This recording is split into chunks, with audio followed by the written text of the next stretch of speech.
रसूल पाक सल्लल्लाहु अलैहि वसल्लम का एक फरमान है मुसन्नफ अब्दुर रज़ाक में, ये हदीस आपने आज याद रखनी है। नबी पाक सल्लल्लाहु अलैहि वसल्लम ने फरमाया किसी आदमी के नमाज और रोजे से मुतासिर ना होना, पहले देख लेना कि वो अमानतदार है कि नहीं। किसी के नमाज रोजे से मुतासिर नहीं होना, पहले देख लेना कि दयानतदार है कि देखना लोगों की जेबों पे कितनी नजरें डालता है।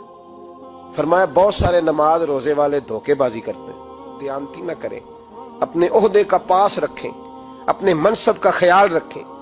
ओहदे जिस जगह आप मौजूद हैं आपकी जिम्मेदारी है। मेरे रसूल पाक सल्लल्लाहु अलैहि वसल्लम ने फरमाया हर बंदा तुम में से निगरान है और जो उसकी रियाया है उसके बारे में उसने जवाब देना है। कभी भी बददयानती ना करें। हम लोगों का पहले एतमाद हासिल करते हैं, फिर उस एतमाद को ठेस पहुंचाते हैं। उसका नुकसान पता क्या होता है? दुनिया में सबसे कमजोर शख्स वो होता है जिस पर कोई एतबार नहीं करता। जिसका एतमाद जाया हो जाए वो आदमी बिखर जाता है। कभी भी धोखाधड़ी की पॉलिसी ना बनाए। हम लोगों से मुफादात लेने के लिए अपने रवैये मीठे करते हैं और जब काम निकल जाता है फिर हमारे रवैये बदल जाते हैं। ये धोखा है, ये बददयानती है।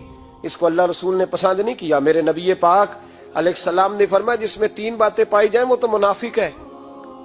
अगरचे उलमा कहते हैं यहाँ मुनाफिक इत्कादी मुराद नहीं, मुनाफिक अमली मुराद है, लेकिन हुजूर ने फरमाया मुनाफिक है।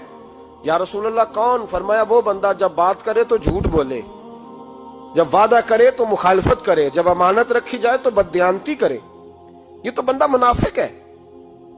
हजरत अबू नूर अलैहिर्रहमान ने लिखा है, फरमाते हैं महमूद गजनवी का दौर था तो एक आदमी महमूद गजनवी के पास ना अपना केस लेके आया, मुद्दई बन के आया। उसने कहा बादशाह मेरा केस बड़ा निराला है। बादशाह सलामत ने कहा वो किस तरह? कहने लगा ये मेरे पास एक थैली है, मैं ना सफर पे जाने लगा तो ये थैली पूरी हीरों की भरी हुई। फलां इलाके के जो काजी साहब है ना, मैं जाती दफा मैं कहीं सफर पे जा रहा था तो मैं उनके पास छोड़ गया कि रास्ता लंबा है, कहीं कोई मुझसे छीन ना ले, हीरों की भरी हुई थी। कुछ दिनों के बाद मैं वापस आया हूं, काजी साहब ने मुझे थैली वापस की है तो इसमें हीरों की बजाय खोटे सिक्के निकले। अब मैंने काजी साहब से कहा है तो काजी साहब तो मेरे गिरेबान तक आते हैं, वो कहते हैं बता कहीं से फटी है, खुली है? वो जिस तरह टांके लगा के तूने सी थी उसी तरह लगे हुए हैं कि नहीं? तो हुजूर लगे भी बिल्कुल उसी तरह है, ना फटी है ना खुली है। अब मैं लुट गया हूं, मेरी कुल उम्र की कमाई जाया हो गई, खोटे सिक्के कहां और हीरे कहां? तो मेहरबानी करें और आप की बारगाह में अल्लाह रसूल के नाम पर हलफ देता हूं कि मैं हूं बिल्कुल सच्चा। महमूद गजनवी कहने लगे तू जा, थैली छोड़ जा और जब मैं तुझे बुलाऊंगा फिर दोबारा आना। वो शख्स चला गया। महमूद गजनवी उठे, दरबार बर्खास्त किया, लोगों से कहने लगे चले जाओ, मैं 3 दिन के लिए सैर करने जा रहा हूं, 3 दिन के बाद लौटूंगा। अकेले जब रह गए ना महमूद दरबार में तो महबूब ने छुरी मंगाई।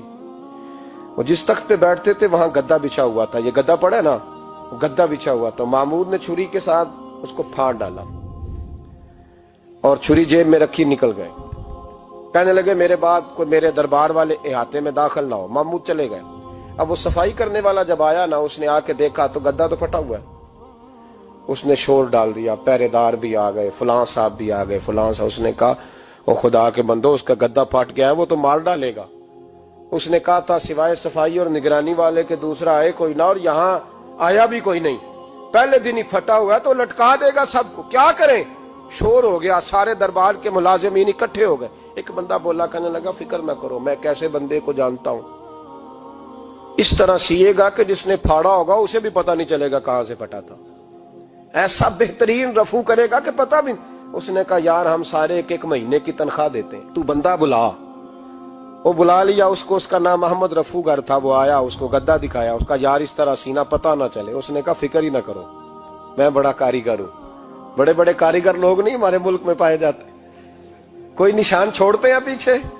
बड़े कारीगर का पैसे होने चाहिए, बड़े बड़े कारीगर बंदे। आप यकीन करें ऐसा ऐसा फलसफा, ये उम्रा इबादत है ना, सरकार दो आलम सल्लल्लाहु अलैहि वसल्लम की बारगाह की हाजिरी बड़ी नेमत है ना।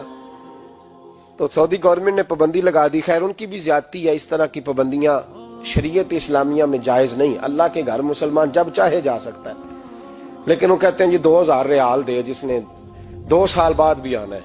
उन्होंने पाबंदी लगाई।